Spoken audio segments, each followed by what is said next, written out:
Bonjour, ici François Tadet des Productions 640 KB. Bienvenue à cette autre émission de Micro.info. Cette semaine, pour l'édition du 31 mars 2003, il sera question au cours du segment technique d'ordinateurs portables sur mesure, de logiciels pour enfants, mais surtout de logiciels permettant de faire de l'édition photo et vidéo avec Christian Paquet et Michel Matt. D'ailleurs, on rejoint Michel à l'instant qui va nous présenter des logiciels d'entrée de gamme. On va parler de logiciels d'édition vidéo, photo de la compagnie YouLead qui nous envoie plusieurs logiciels, entre autres aussi de fabrication de DVD, mais ça, on y reviendra dans les prochaines semaines. On va parler de ces logiciels avec Michel Matt. Bonjour Michel. Salut François. Alors là, on a une chronique qui s'adresse non pas à Maxime Plante, Christian Paquet, mais à Monsieur Tout-le-Monde. Même pas à Luc Fortin. Même pas à Luc Fortin. Donc, à nous, Michel, qui travaillons avec des logiciels souvent d'entrée de gamme pour faire des petites choses rapidement. Je pense qu'il faut tout de suite positionner les deux logiciels dont on va parler aujourd'hui. Là, c'est pas des compétiteurs directs à Adobe Premiere ou à Adobe Photoshop. C'est des logiciels qui visent plutôt la masse. Monsieur Tout-le-Monde qui est dans son sous-sol, qui veut un produit de qualité, un produit complet, puis qui est pas prêt à investir plusieurs centaines de dollars pour ça. Donc, YouLead a réussi à créer, en tout cas, je pense, deux excellents produits là pour répondre à cette demande-là. Et c'est des produits conçus au fil des ans, là, qui sont maintenant en version 8 et 6. Exactement. Donc, si on parle de Photo Impact 8, ça, c'est un logiciel qui va concurrencer peut-être quel type de logiciel d'entrée de gamme? On peut penser, par exemple, à un logiciel comme PaintShop Pro, donc un logiciel d'édition de photos. C'est pas Adobe Photoshop, c'est, je dirais, beaucoup plus simple d'utilisation, peut-être moins complet aussi qu'Adobe Photoshop, mais ils ont quand même créé, là, je te dirais, un excellent produit, puis c'est quand même un produit qui en est à sa 8e version, donc c'est raffiné. Bon, si on jette un petit coup d'œil à l'interface comme telle, bon, ici, tu as pris une image qu'on va modifier. Exactement, j'ai pris une image au hasard, c'est une image qui est fournie avec. On a plusieurs options qu'on peut modifier très facilement pour les gens qui ont peut-être moins d'expérience. Il y a un très beau livre d'instructions d'ailleurs qui vient avec. Et ça vient avec, François, un tas d'effets spéciaux comme on peut voir ici. Il y en a pour tout le monde, dont le filtrage des textures ici qu'on peut voir. On en prend un au hasard par exemple. On l'applique. Et voilà, instantanément, notre photo est modifiée. Parce qu'on doit dire, Monsieur Tout-le-Monde, généralement, c'est ça qu'il va faire avec des photos. Des fois, il va faire des petits effets dessus. On va peut-être vouloir ajouter du texte, par exemple. Par exemple, c'est très facile. On appuie sur texte et simplement, on n'a qu'à taper notre texte à l'écran. On peut le modifier, la grosseur, la couleur, la fonte. C'est très facile d'utilisation. Ça ressemble d'ailleurs, si on regarde à un logiciel comme PaintShop Pro, mais je te dirais qu'il est beaucoup plus complet que PaintShop Pro et pas vraiment difficile à utiliser. On a vu tout à l'heure, on a modifié la dimension de la photo, ça se fait d'un simple clic de la souris. Et également, c'est un logiciel qui va permettre de créer des GIFs animés, là, tout simple. OK. Ça vient avec un petit logiciel qui est le YouLead GIF Animator. Exactement. On en a pris un qui venait avec ici, là, donc on le voit la petite animation. On va le repartir. Et l'animation nous apparaît ici. Il y a aussi un album qui vient avec ça, qui permet de faire différentes choses, Michel. Ça, j'ai trouvé ça intéressant. C'est le Photo Impact Album, Photo Impact Album qui vient avec. Et puis, ça nous permet de classer nos photos, les classer par thème. Il y a des choses intéressantes là-dedans parce que, par exemple, pour les gens qui voudraient faire du web, on n'a qu'à sélectionner nos photos ici. On appuie sur un bouton et immédiatement, il va nous transformer ça en page HTML avec les thumbnails, les petites photos. On clique dessus, on a l'agrandissement. Donc, d'un simple clic de la souris, ça a pris quoi? 2-3 secondes. Et instantanément, on a eu ça. Et pour les gens qui veulent graver leurs photos également, là, sous forme d'album sur CD, un simple clic de la souris, François, et automatiquement, il détecte notre graveur et il nous dit « Right now » pour graver les photos. Donc, j'ai trouvé ça intéressant. Ça nous permet de classer nos photos par thème, par date, par famille ou comme on veut les classer. C'est très facile d'utilisation également. Là, on va parler d'un deuxième logiciel de la compagnie YouLead qui est Vidéo Studio en version 6. Donc ça, c'est le pendant édition vidéo de YouLead. Alors, parlons-en de ce logiciel. Exactement. C'est probablement pas un compétiteur direct à Adobe Premiere, mais c'est quand même bien fait et je te dirais très, très, très facile d'utilisation. Ça vient déjà avec, comme on peut voir, plusieurs petits bouts de vidéo. Ça supporte le DVD-R, ça supporte le DVD-RW, et on peut sauvegarder sous plusieurs formats, MPEG, OVI, Windows Media File, on peut même faire du Real Media avec ça.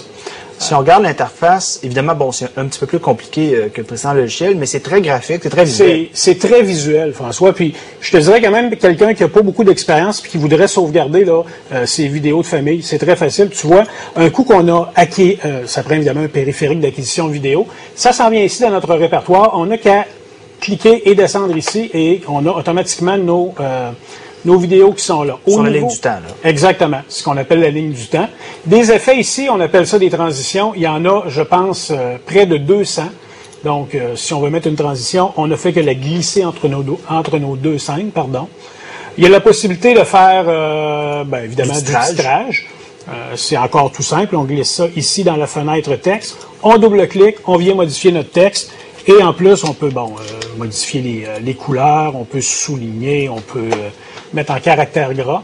On peut rajouter des tracks, des pistes audio, que ce soit ce qu'ils appelle du voice-over, donc parler par-dessus notre vidéo, ou simplement de la musique. Si on veut mettre de la musique, on ne fait que le glisser ici. Et c'est aussi facile qu'on l'étend à la grandeur qu'on veut, tout simplement. Et un coup que c'est fini, on peut faire le rendu. On fait le rendu en plusieurs formats, comme on a vu, c'est-à-dire supporte le DVD, VCD, SVCD, MPEG, le format de Windows Media, le format de Real Video. Et comme je te disais, c'est super facile d'utilisation. Je pense qu'un enfant pourrait monter des vidéos avec ça. Donc ça, c'est des produits qui sont aussi, évidemment, abordables. On ne parle pas de produits Dans le cas de Vidéo Studio 7, c'est un logiciel qui se vend là entre 100 et 200 $, autour de 150 $. Et pour ce qui est de Photo Impact, c'est un petit peu moins cher. Ça doit se vendre autour d'une centaine de dollars. Donc, c'est des produits qui sont beaucoup moins chers que les produits professionnels qu'on retrouve sur le marché. Puis toi, je veux dire, ça, c'est des produits qui t'ont satisfait parce que dans les dernières années, tu en as essayé plusieurs des produits comme ça. Oui, moi, je te dirais qu'au niveau de la capture vidéo, là, pour quelqu'un qui a pas une grosse expérience, quelqu'un qui débute, quelqu'un qui veut s'amuser, là, ce logiciel-là, moi, c'est ce que j'ai vu de mieux à date. Au niveau de Photo Impact, j'ai trouvé ça très, très, très complet, supérieur à PaintShop Pro, je te dirais, au niveau de tous les effets qu'on peut rendre. D'ailleurs, j'ai fait un petit vidéo. Vous allez voir, là, ça m'a pris peut-être un 10 à 15 minutes à faire ça. Ça nous montre un petit peu tous les effets de transition, de titrage qu'on peut avoir. C'est fait à partir des petits vidéos, des exemples qui venaient avec le logiciel. Puis, on peut voir que ça donne quand même un travail qui est, je te dirais, très professionnel. François, c'est quelque chose qu'on n'a pas peur de présenter. Oui, et on voit... Et oui, on te voit en train de faire du ski artistique, d'ailleurs. Oui, tout à fait. Ce que j'ignorais. Oui, moi aussi, je l'ignorais. Merci beaucoup, Michel, de nous avoir présenté tes réalisations. Oui. Nous, maintenant, on va aller rejoindre Christian Paquet qui va nous expliquer ce qu'on peut trouver comme produit équivalent mais sur la plateforme Macintosh. Il va s'en dire.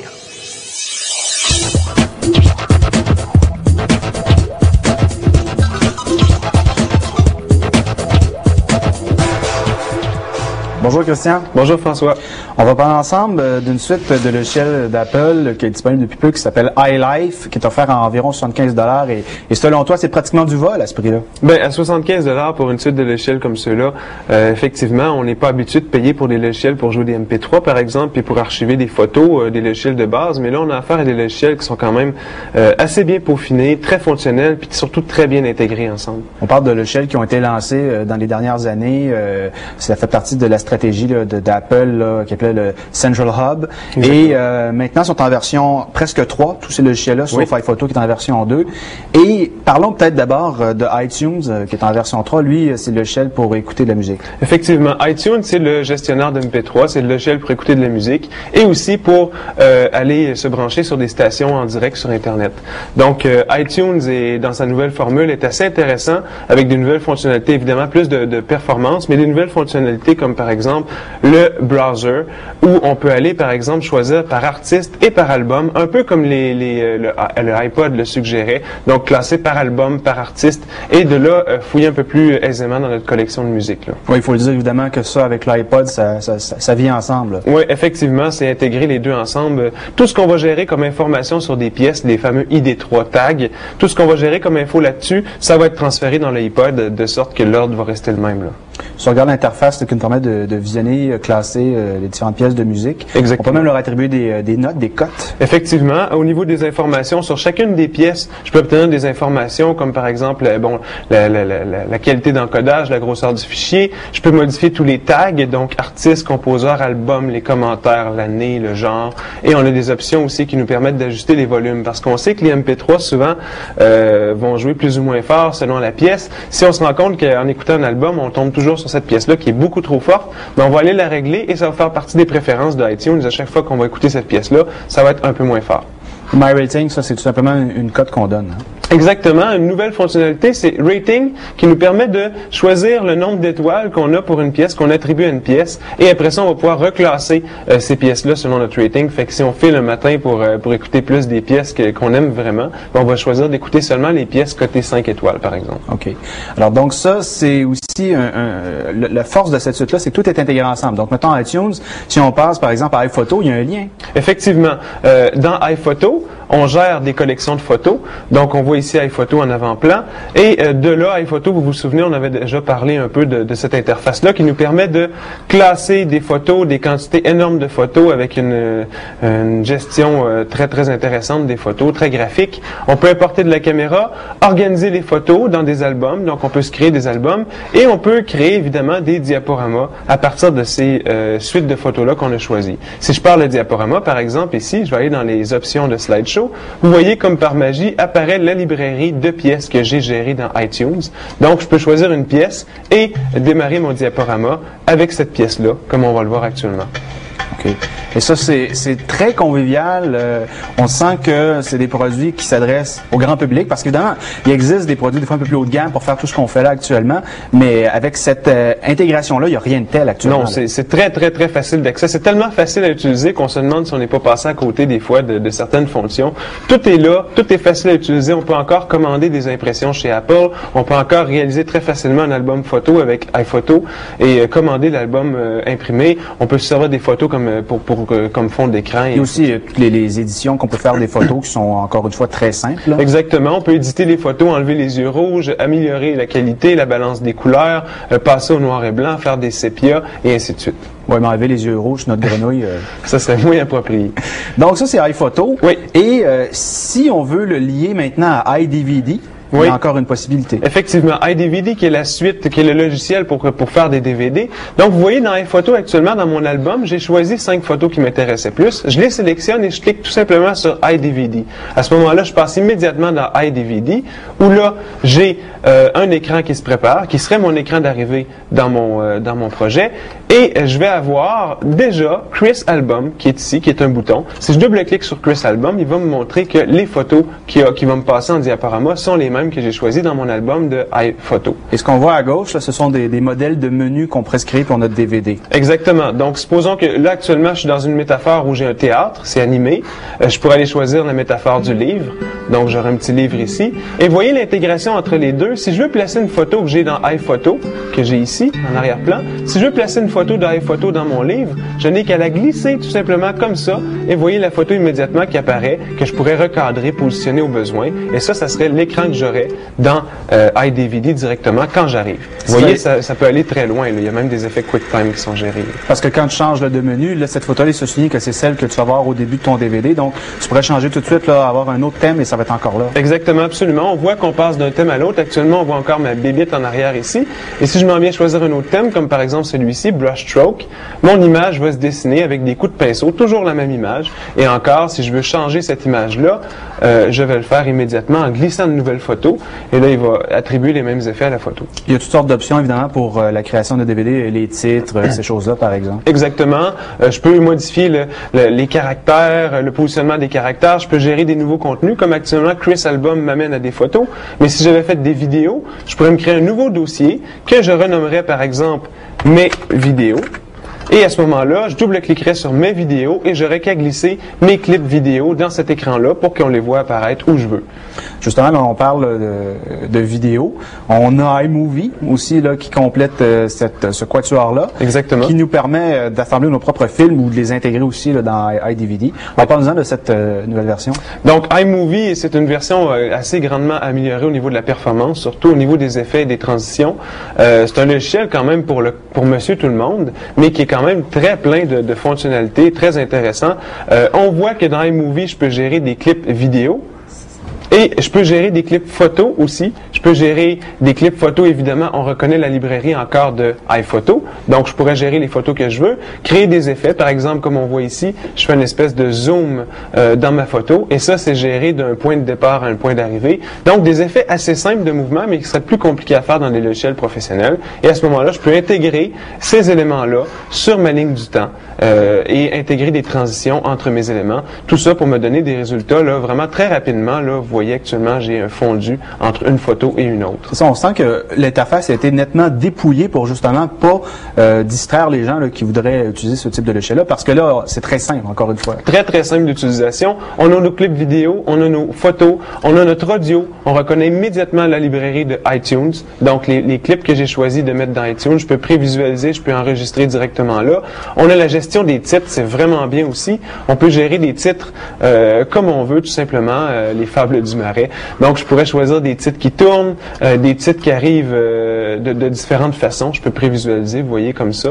Et c'est assez en temps réel. Et les titres sont intéressants. Évidemment, là, j'ai pas changé la typo, mais on a accès à toutes nos photos et on peut gérer les titres d'une façon ou d'une autre, les couleurs et ainsi de suite. Les transitions également, de même que des effets aussi spéciaux, comme on va Exactement. voir. Au niveau des transitions, on a toutes sortes de transitions, des fondus, des effets d'iris, des fondus en passant au blanc, en passant au noir. C'est vraiment complet. Cette suite-là coûte 75 $, donc nécessite un Mac équipé de Mac OS 10. Mais par contre, si on se procure un de ces nouveaux iMac-là, c'est intégré. Et parlons-en de ce nouveau iMac-là, parce que bon, les anciens iMac qu'on a connus il y a 4 ans sont maintenant discontinués. Si on va voir quelque chose de semblable, c'est le eMac qui existe encore. Oui. Mais le nouveau iMac, c'est maintenant la nouvelle donne. Qu'est-ce que tu as pensé de ce modèle-là? Ben, je trouve que c'est un ordinateur qui est quand même très performant pour un ordinateur grand public, là. C'est une machine avec le SuperDrive comme ça, avec assez de mémoire, un disque dur très complet, des haut-parleurs qui sonnent drôlement bien pour leur taille, un écran qui est très très lumineux, qui fait une très très belle couleur, et la performance, il n'y a rien à dire, c'est très performant. Je me suis amusé comme un vrai fou sur cette machine-là. Là. C'est autrement plus performant que mon vieux PowerBook qui date déjà de 2 ans. Là. Puis on dit bon, avec le SuperDrive, c'est sûr que ça permet de graver des DVD. Le coût des DVD vierges est rendu environ 4 $. Donc là maintenant, c'est vraiment accessible et c'est vraiment intéressant. Bon, on commence à vouloir archiver sur DVD et sur DVD, on peut mettre une collection assez exhaustive de musique.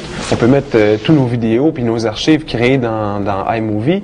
Donc, c'est une solution vraiment très intégrée pour le prix, là, franchement. On parle de 2000 $ jusqu'à, évidemment, 3600 $ pour le gros modèle avec le 17 pouces puis oui. Toutes sortes d'accessoires, mais c'est une bonne gamme de prix. Alors, merci Christian de nous avoir présenté tout ça. Ça fait plaisir, François.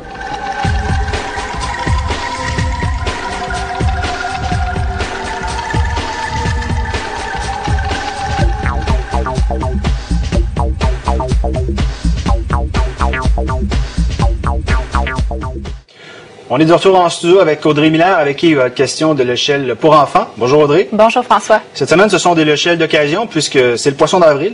Tout à fait. Donc ce soir, chronique spéciale poisson. On a 4 titres qui mettent en vedette des personnages du fond de la mer. On va commencer avec Arc-en-Ciel, qui est bien connu parce qu'il y a eu beaucoup de titres parus dans les dernières années, qui étaient pour une catégorie d'âge particulière. Et ça arrive, là, la Grande Fête des Océans, pour une autre catégorie. C'est ça. Donc les 3 premiers titres de la série Arc-en-Ciel s'adressaient aux 5 à 7 ans. Cette fois-ci, on vise les 2 à 4 ans, donc un peu plus jeunes. Donc je présume qu'au niveau de la thématique des activités, c'est un peu différent, là. Oui, ben en fait, c'est certain. Avec ce titre-là, on va viser beaucoup le développement des premiers réflexes d'utilisation d'un ordinateur avec les jeunes enfants. Donc, la manipulation de la souris, un peu l'interaction avec le clavier. On a 2 niveaux de difficulté pour une dizaine d'activités environ, qui sont toutes sous le thème d'une grande fête, justement, dans le fond des océans, comme le titre l'indique. Ces activités-là visent à préparer chacun des habitants du fond de la mer pour ce grand spectacle-là. Donc, on prépare les danseurs, on prépare les musiciens, on prépare les éclairages, un peu tout ce qui tourne autour du spectacle. À propos de la musique, je crois qu'il y a une belle fonctionnalité du logiciel. Hein? Ben oui, dans le fond, dans ce logiciel-là, un peu l'esprit est créé par beaucoup de chansons originales qui ont une espèce d'atmosphère fond de mer. C'est des belles chansons qu'on peut aussi écouter dans notre lecteur audio. Tout simplement dans l'auto en s'en allant avec les enfants s'ils ont aimé les chansons ou quoi que ce soit. Et on peut imprimer aussi des poissons. Donc, si on va en coller cette semaine dans d'autres personnes, c'est possible dans ce show, ainsi que dans d'autres qu'on va voir. Là, on va parler d'une autre série qui a deux. C'est la série Flipper et L'Opaka.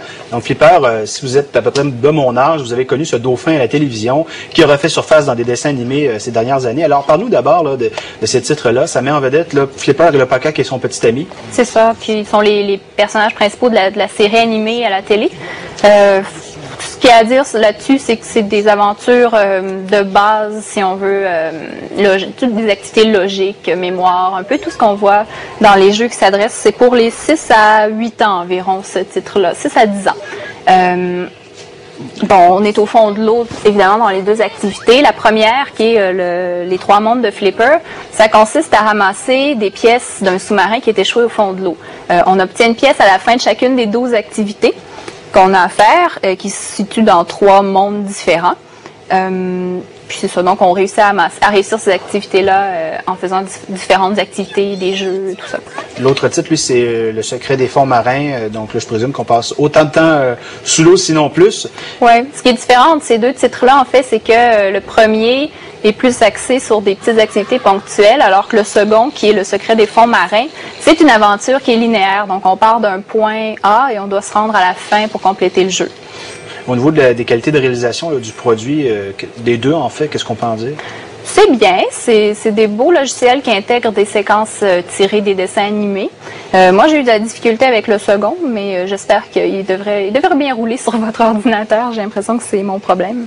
Mais souvent, peut-être un petit commentaire, je vois souvent que ça utilise QuickTime, ce logiciel-là. Hein. Puis QuickTime, là, on ne le dira jamais trop souvent, c'est un logiciel sur PC qui bug énormément. Si vous n'avez pas des fois la version qui a été utilisée pour le logiciel en question, exemple, c'est la version 5 et vous avez la version 6, ça se peut que ça ne fonctionne pas. Donc, des fois, il faut peut-être désinstaller tout ce qu'on a de QuickTime et réinstaller ce qui est fourni avec le logiciel pour pas que ça plante. Donc, 2 belles trouvailles. On va passer maintenant à un titre qui est peut-être le plus vénérable de toute cette série-là, qui existe depuis quelques années, qui est maintenant disponible en version compatible Windows XP. Oui. Donc, on présume qu'on va acheter un petit collant sur la boîte. Ça s'appelle Mer et Poissons. Là, ça, c'est un peu différent là, comme titre de logiciel. Oui, là, on tombe plus dans le... pas encyclopédique, mais plus pédagogique, plus... éducatif que ludique, si on veut. C'est un titre, un logiciel qui a été bâti à partir d'un livre qui s'adressait aux enfants. Donc, on explore avec ça le monde des poissons, des crustacés, des coquillages, tout ce qui vit dans le fond de l'eau. Il y a 2 fonctionnalités. La première qui est un jeu d'aventure dans lequel tu découvres tout le milieu sous-marin. Par contre, c'est pas une aventure qui est très difficile, c'est surtout pour explorer. Des petits labyrinthes, des petites choses comme ça. Oui, des petites choses comme ça. Puis on a aussi le volet qui est plus de l'art, donc colorier des poissons, créer des scènes de fond sous-marin. Mais c'est beaucoup axé sur l'espèce de prise de conscience de l'équilibre des fonds sous-marins et tout ça. Ce que je déplore un peu dans ce logiciel-là, c'est vrai qu'il commence à avoir de l'âge, mais si on l'achète pour son volet encyclopédique, on est déçu parce qu'on ne retrouve pas toute la base, l'anatomie des poissons, leur mode de vie, tout ça, on retrouve pas ça. Et l'aventure vaut pas la peine non plus. On peut pas dire qu'on achète ce logiciel-là pour le jeu. Donc... ils ont fait un compromis pour avoir les deux et c'est peut-être pas aussi intéressant justement. Si on va voir de quoi qui est très encyclopédique, on est peut-être mieux de se diriger vers un produit peut-être plus adulte. Et ça. Si on veut une aventure, peut-être Flipper ou même Arc-en-Ciel sera plus intéressant. Oui, parce qu'en fait, dans Mer et Poissons, on s'adresse aux 6 à 10 ans, donc les jeunes du primaire, et le monde des poissons est compris dans le programme de sciences de la nature au primaire, donc ça aurait pu être une bonne occasion de l'intégrer, mais qui sait, il y aura peut-être une nouvelle version prochainement. Maintenant, on va parler du dernier magazine de l'École branchée, tout frais, tout chaud encore une fois.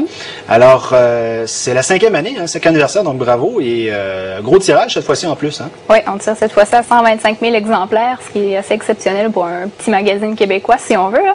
Donc, nos principaux sujets, comme vous voyez en page couverture, les modes sexy chez les jeunes filles à l'école, c'est un problème. et on en parle. Et notre autre grand dossier, c'est sur le taxage. Les jeunes, c'est très concernant ces temps-ci, il y a beaucoup de violence et donc comment s'en sortir, comment identifier les problèmes. Mais il y a les habituelles chroniques, justement, sur CD-ROM, suggestions, lecture, ces choses-là, site web. C'est ça, site web pour la famille, tout ça. Ben, merci beaucoup, Audrey. On va se procurer ce magazine-là. C'est moi qui te remercie. Cette portion d'émission vous est présentée par Info Unique, le détaillant en informatique, en électronique et le centre de services de la région de Québec, qui depuis plus de 12 ans mérite la confiance des particuliers et des entreprises. Info Unique, un partenaire de choix pour vos besoins de la nouvelle ère digitale. Patrick Laforte d'Info-Unique est avec nous pour nous parler d'ordinateurs portables. Bonjour Patrick. Bonjour François. Alors dans ce domaine-là, bien sûr, il existe toutes sortes de compagnies qui fabriquent des portables, mais là, de plus en plus, c'est possible d'avoir accès à ces pièces-là qui sont utilisées. Et vous, chez Infonik, vous avez réussi à faire de quoi d'intéressant, à vous approprier carrément ce qu'on appelle les frames, donc les châssis des ordinateurs de certaines compagnies pour faire vos propres modèles. C'est ça. C'est un peu le même principe qu'on s'est retrouvé il y a 10 ans dans le fond sur le marché. Les clones ont commencé à envahir le marché puis à gruger sur des grosses compagnies, là. Donc, ce qu'on a ici présentement, là, c'est qu'on a des châssis de portables qu'on peut configurer sur mesure. Donc, ça, c'est nouveau. Là, je pense qu'on est vraiment dans les premiers à offrir une gamme complète de produits de ce type-là. Si on prend un exemple, ici, dans le même, j'ai un ordinateur portable qui, lui, est d'un châssis particulier. Ce serait celui d'une série de Toshiba, je crois? Oui, c'est ça. C'est le châssis qui a servi à faire la série Satellite Pro 6100 de Toshiba. Donc, c'est exactement le même look. Là, on peut pas le nier, on peut pas le cacher. L'avantage qu'on a par rapport à Toshiba, si on veut, c'est que premièrement, le prix est inférieur. Puis, vous pouvez choisir les composantes qui vont aller à l'intérieur. Donc, celui-ci, c'est du Pentium 4 mobile, qui va vous donner une bonne autonomie au niveau de la batterie. Donc, vous pouvez choisir le processeur de 1.8 à 2.4 GHz qui va aller à l'intérieur. Vous pouvez choisir la quantité de mémoire aussi. Par défaut, nous autres, on les commence à 256 MB, mais c'est courant présentement de mettre 512 MB. Vous pouvez choisir le disque dur, ça peut aller de 20 à 60 GB. J'ai certains modèles qu'on peut choisir l'écran 14-15 pouces. Et vous pouvez choisir aussi le lecteur optique. Donc, si vous voulez seulement un lecteur CD, lecteur DVD ou un combo graveur, vous pouvez l'avoir. Et finalement, vous choisissez le Windows que vous mettez dessus. Puis là, on parle évidemment d'ordinateurs portables qui sont dans les 2000 $, donc ça devient très intéressant à ce moment-là, parce que de le configurer comme on veut, pour avoir certaines composantes, ou d'avoir quelque chose de plus finalement. Oui, exactement. C'est pas des portables qui s'adressent dans le fond au marché entrée de gamme. Là, ça, on va le laisser plutôt au petit Toshiba Satellite, au Compact Presario. C'est des portables qui sont plutôt milieu de gamme, haut de gamme. Par contre, le prix que vous allez payer, c'est pratiquement là. Je pourrais pas vous dire en termes de pourcentage, mais c'est vraiment inférieur à celui d'un ordinateur de compagnie. Là, on en a un autre exemple ici. Alors, ce type de châssis-là, ça serait... Oui, lui, il a servi à faire la série de Acer, le TravelMate 270. Donc, lui, la particularité qu'il a, si je compare l'autre modèle précédent, c'est que vous pouvez avoir l'écran 15 pouces en standard dessus. L'avantage qu'on a par rapport à la compétition, c'est qu'il y a beaucoup d'écrans 15 pouces de portables sur le marché, que la résolution est en XGA. Donc, vous allez avoir 1024 par 768 lignes de définition dans votre écran. Ceux-ci, avec le 15 pouces, on va chercher le SXGA+, qui est 1400 par 1050.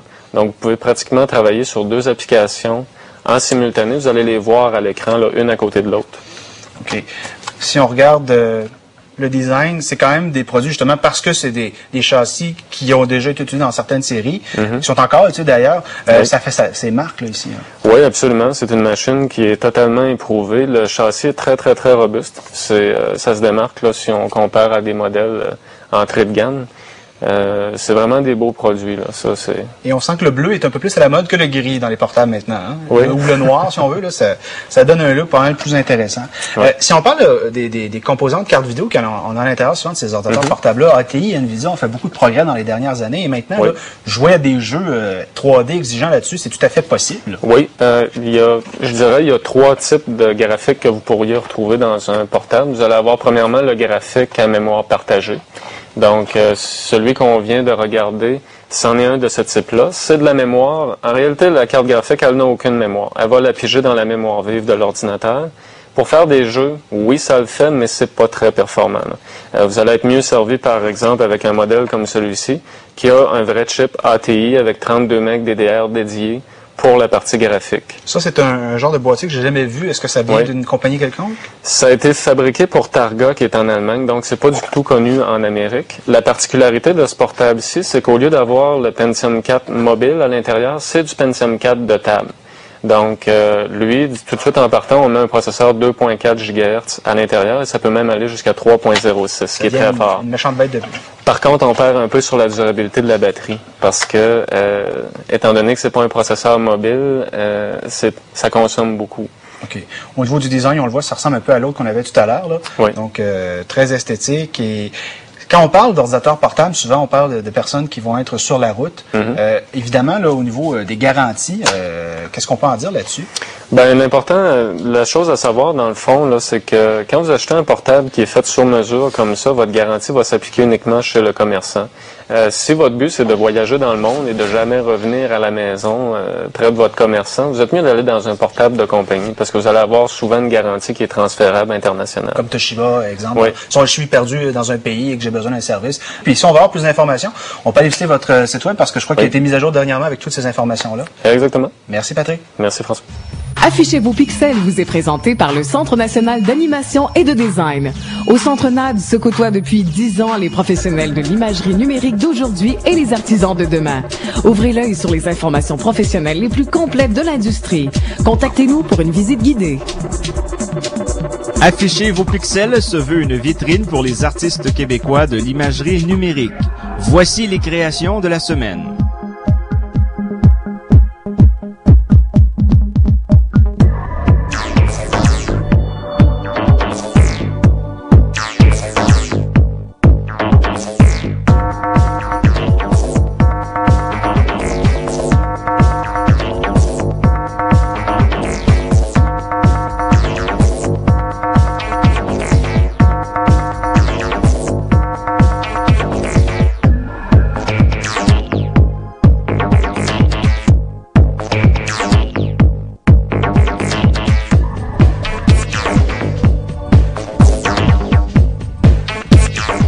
Pour obtenir des informations additionnelles ou soumettre des images, écrivez à l'adresse suivante.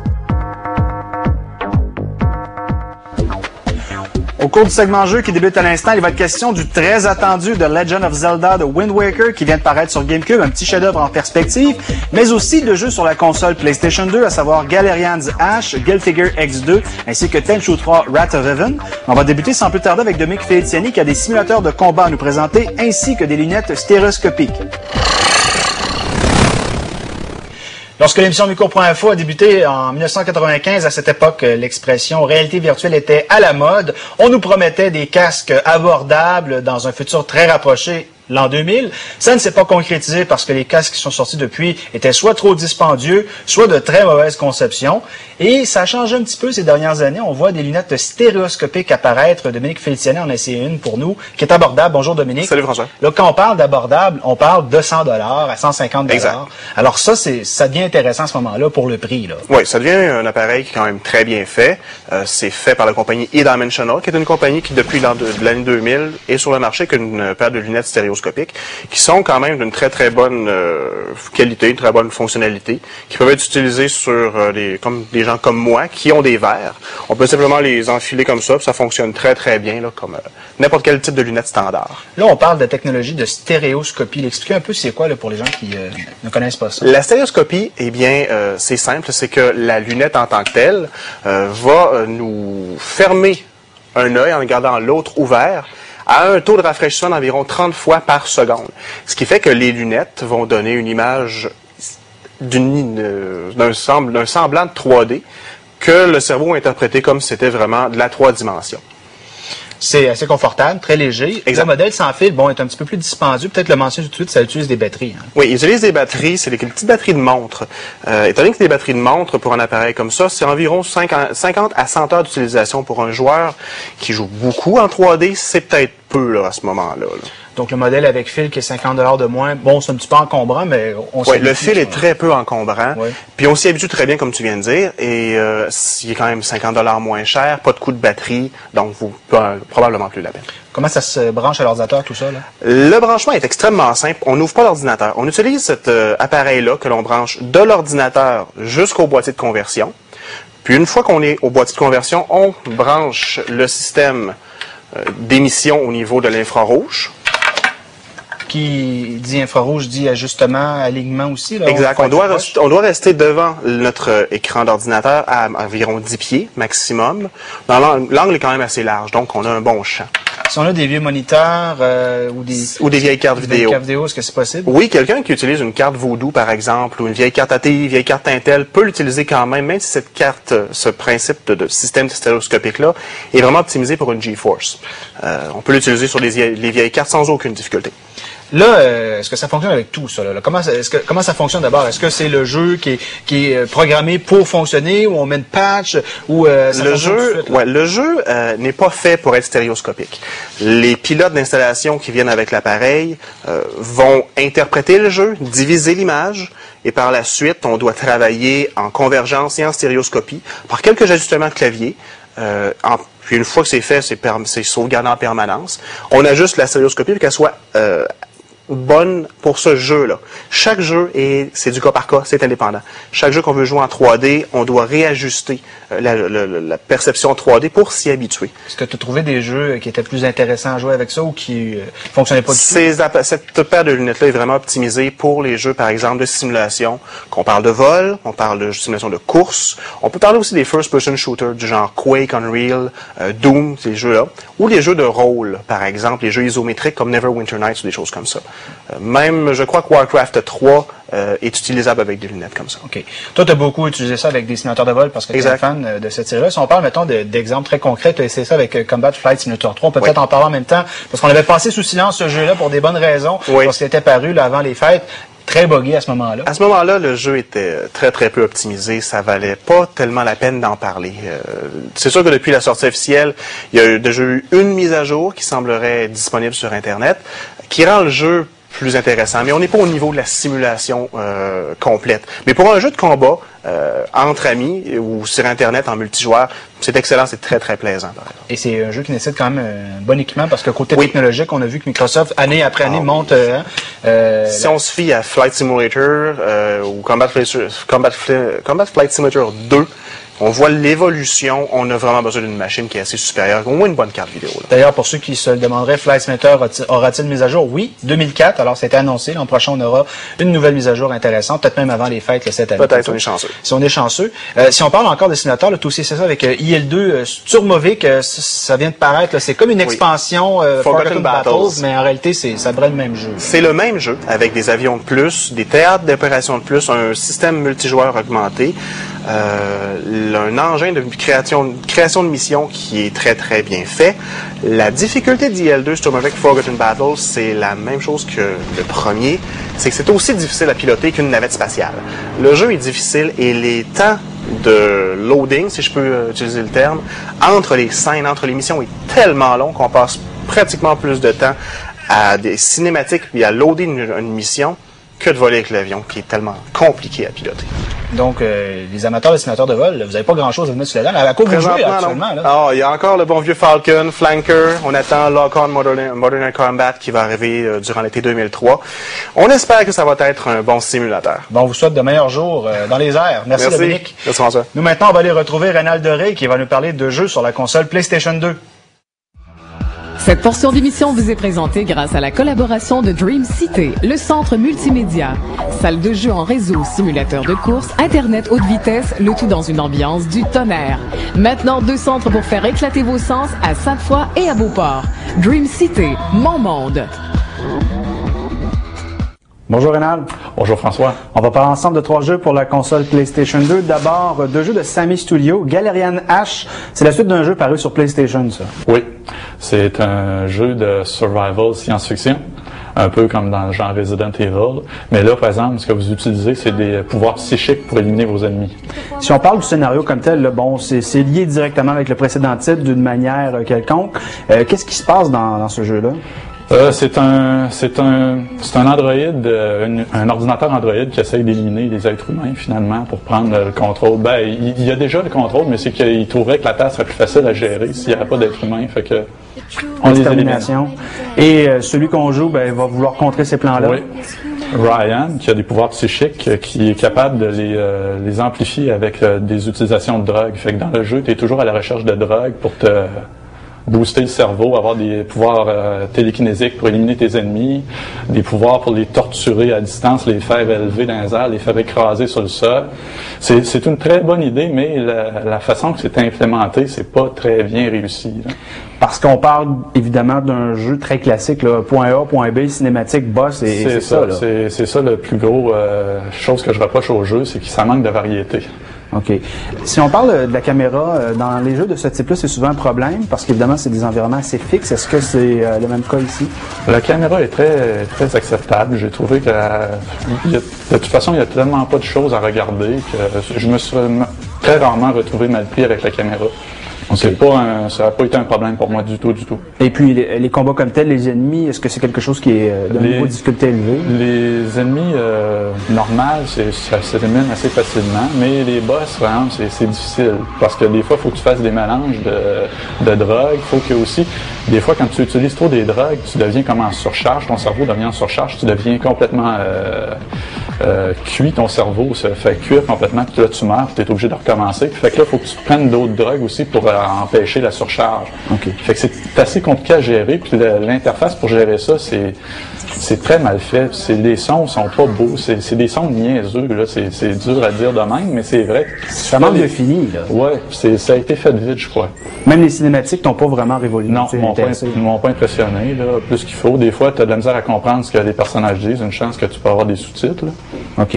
Donc, c'est un jeu peut-être qui vont intéresser qui, ça? Si les personnes ont joué au premier puis l'ont aimé, c'est la même chose. Fait qu'ils vont certainement aimer le deuxième aussi, mais les personnes qui connaissent pas encore le titre, ils devraient le louer avant. OK. Guilty Gear X2, ça, c'est un jeu de combat 2D. Alors, faut le dire tout de suite. Alors, c'est un domaine là où Capcom est maître, évidemment. Alors, est-ce que ça apporte un vent de fraîcheur dans ce domaine-là? Le vent de fraîcheur, c'est surtout les personnages que je trouve qui sont intéressants, qui sont bien designés. Quand tu es dans le mode histoire, tu vois pas de cinématique vraiment des personnages, c'est des images fixes avec des dialogues en japonais, avec les sous-titres en anglais, puis c'est très très intéressant d'entendre les voix, puis les personnages sont très sautés, là. Il y a des sorcières, des vampires, puis ils ont vraiment de la personnalité vraiment olé là, que c'est t'as le goût d'en savoir plus. T'as un sourire quand tu joues à ça. Vraiment, c'est plaisant de ce côté-là. C'est surtout les personnages qui mettent le piquant dans le jeu. Bon, tu l'as dit, il y a un mode histoire, donc on va évidemment passer chacun des personnages de cette façon-là pour en arriver à la fin. Les combats comme tels, est-ce que c'est des combats qui sont très techniques, des combats qui sont rapides? Comment les décrirais-tu? Tu peux passer à travers les 20 ennemis, là, dans le temps de le dire, là, sont assez faciles, les combats sont très courts. Moi, j'ai passé à travers avec seulement un continue que j'ai été obligé de repartir parce qu'un des personnages était capable de se téléporter, fait que ça m'a surpris un peu, fait que je me suis fait amocher. Mais une fois que tu prends leur truc assez rapidement, puis tu peux taper un peu n'importe où, tu te débrouilles bien. Il y a 6 niveaux de difficulté, par exemple. Fait que, au niveau du milieu, c'est assez facile, mais après ça se corse un peu. Okay. Mais des fois, là, quand ça se corse trop, c'est toi qui te fais tuer le plus vite possible. Mais c'est le genre de jeu qui va plaire justement aux gens qui ont peut-être pas un goût là, profond d'apprendre tous les combos et les techniques. Pour jouer avec une personne que tu connais là, en direct, un personnage contre un autre, là, ça doit être très le fun parce que tu es plus de combativité égale. Là. Tandis que contre l'ordinateur, je trouve, où l'avantage est trop à l'être humain contre l'ordinateur, ou ça peut être le contraire quand la difficulté est trop élevée. De point de vue technique, bon, c'est en 2D. Évidemment, aujourd'hui, des jeux de combat, on a les deux écoles de pensée. Ceux qui aiment vraiment ce genre-là, 2D, est-ce que c'est très coloré, très explosif? J'ai trouvé que l'animation n'était pas très très rapide. Il y avait beaucoup il y avait beaucoup d'effets, mais t'as pas le temps de pratiquement rien voir, là, tu sais. Les interfaces entre les niveaux sont très jolies, c'est bien fait, c'est très, très facile à contrôler, mais quand tu es en combat, ça passe trop vite. Je sais pas si c'est un défaut, là, mais... OK, là, ça fait des parties rapides. Ça serait peut-être un genre de jeu qui serait le fun sur Game Boy, par exemple. Sur la Game Boy Advance, ce serait un super jeu. Mais on sait qu'ils travaillent sur une version Game Boy Advance, donc on va la surveiller prochainement. Là, on va parler de Tenchu 3. Toi, tu étais vraiment un fan de la série Tenchu. Alors, t'attendais cet épisode-là. Alors, est-ce qu'il livre la marchandise pour toi? Oui, vraiment, là, quand j'ai mis le disque dans la PlayStation, là, puis qu'ils ont fait jouer la première cinématique, je me trouvais pas mal niaiseux là, d'embarquer de même, mais j'avais des frissons dans le dos. Là. Puis quand tu commences à contrôler ton personnage, là, c'est comme si tu revenais pratiquement au premier jeu. Là. J'ai retrouvé le feeling que j'avais à cette époque-là, vraiment. Là. La furtivité est très importante. Tu peux pas attaquer tes ennemis de face. Pour expliquer un peu plus, ça se passe dans le monde des ninjas du 16e siècle au Japon, oui, exactement. Puis faut que tu remplis des missions qui te sont demandées par ton maître, le Lord Goda. Puis tu fais partie du clan des Azuma Ninja. Fait que tu remplis des missions pour Goda. C'est des missions qui ont lieu à l'intérieur et à l'extérieur des environnements assez variés, des différents types de missions. Ça peut être comme dans des labyrinthes, il y a des missions qui ressemblent quasiment à des épisodes de Lara Croft. Lara Croft, excusez. Tu as des labyrinthes, tu as des pièges assez cruels, là, que si tu tombes dedans, t'es fait. OK, mais si on parle des personnages comme tels, là, dans ce jeu-là, on en a 3 cette fois-ci. Tu contrôles 3 personnages. Les 2 vedettes, c'est Rikimaru, le ninja avec une balafre dans le front. Puis il y a Ayame aussi, qui est la femme ninja, très séduisante. Et il y a un nouveau personnage, lui, qui est plus un docteur justicier, qui est dans l'environnement des Azuma Ninja, mais il n'est pas vraiment un ninja. OK, puis lui, on le débloque là, en passant les premières missions. Quand tu finis avec les 2 premiers personnages, ils ont 9 missions chacun, tu débloques le dernier personnage. Là, évidemment, c'est un jeu réservé à un public mature parce que nos ninjas peuvent commettre des actes répréhensibles. Oui, les assassinats furtifs, quand tu en réussis un, là, tu te dis, ils sont tellement brutals, tellement sanglants, tu te dis, wow, hey, j'ai fait ça. Fait que plus que tu en réussis, ça peut t'encourager à en faire, de pas prendre tes adversaires de front, de vraiment les prendre de dos, détourner leur attention, puis les débalancer, puis leur couper le sifflet en cachette. Tu débloques d'autres pouvoirs additionnels. Quand tu en réussis 9 par mission, tu en développes d'autres pouvoirs. Fait que tu peux pousser les adversaires, te coller au plafond quand, mettons, tu n'as pas de place où te cacher, tu vois, c'est ce que je mets, un peu à la Spider-Man. Il y a d'autres pouvoirs de la vision ninja où tu peux voir tes ennemis plus loin aussi. Il y en a 9 en tout cas à débloquer. Bon, au niveau de la rejouabilité là, comme telle, là, si on en parle, là, on sait que c'est un jeu intéressant parce qu'il y a un mode multijoueur, entre autres. Là. Oui, le mode multijoueur, il y a un mode deathmatch puis un mode coopératif où ce que tu peux ramasser, mettons, des parchemins, où il y a plusieurs types de missions différentes qui ont lieu dans des environnements que tu débloques au fur et à mesure. Le mode coopératif est très, très intéressant, tandis que le mode deathmatch est peut-être un petit peu plus difficile parce que tu vois ce que ton adversaire fait tout le temps, parce que l'écran est coupé en 2. OK. Donc, s'il est en train de préparer un petit coup derrière le dos, on le voit. Je t'en doute un peu, là. OK. Mais merci beaucoup, Renan. Merci bien. Nintendo vient de lancer le nouveau titre de la série Zelda qui va faire certainement tout un succès. On va en parler avec Frédéric Dubois qui a pu l'essayer ces derniers jours. Bonjour Frédéric. Bonjour François. C'est une série qui roule sa bosse depuis plus de 15 ans, qui a fait sa marque. Hein? Oui, tout à fait. Ça a débuté en 1997, donc The Legend of Zelda. Aujourd'hui, on a à peu près une dizaine de titres qui sont apparus sur toutes les consoles de Nintendo, que ce soit le Nintendo, le premier, le NES, jusqu'à la toute récente GameCube. Ça provient évidemment du maître de Nintendo, si on peut l'appeler ainsi, Shigeru Miyamoto, qui évidemment dans ce projet-là, il s'est un peu effacé. Même chose un peu qu'il avait fait dans Majora's Mask, qui a laissé un peu plus la place à Eiji Aonuma, qui est en fait le nouveau directeur de la série Zelda, de tout ce qui se fait Zelda depuis maintenant Majora's Mask. Tant qu'à Shigeru Miyamoto, lui, il reste le producteur et le game designer du jeu, donc il contrôle quand même le produit, mais quand même c'est un peu effacé. Si on parle de l'histoire, là, les joueurs, lorsqu'ils vont partir le jeu, ils vont en apprendre toute une. Là. Oui, mais en fait, l'histoire est un peu différente. Évidemment, ce n'est pas une suite au Zelda. Shigeru Miyamoto s'est tout le temps opposé à faire une suite proprement dite. C'est une aventure encore avec Link, mais par contre, c'est un peu flou. Donc, on se retrouve à peu près une centaine d'années après Ocarina of Time. Donc, on se remet dans la peau de Link, encore un petit garçon, c'est sa journée de sa fête, et il va se faire remettre un habit vert, donc un peu comme on a toujours connu Link. Chose qu'il faut comprendre, c'est que maintenant, on est une centaine d'années après Hyrule.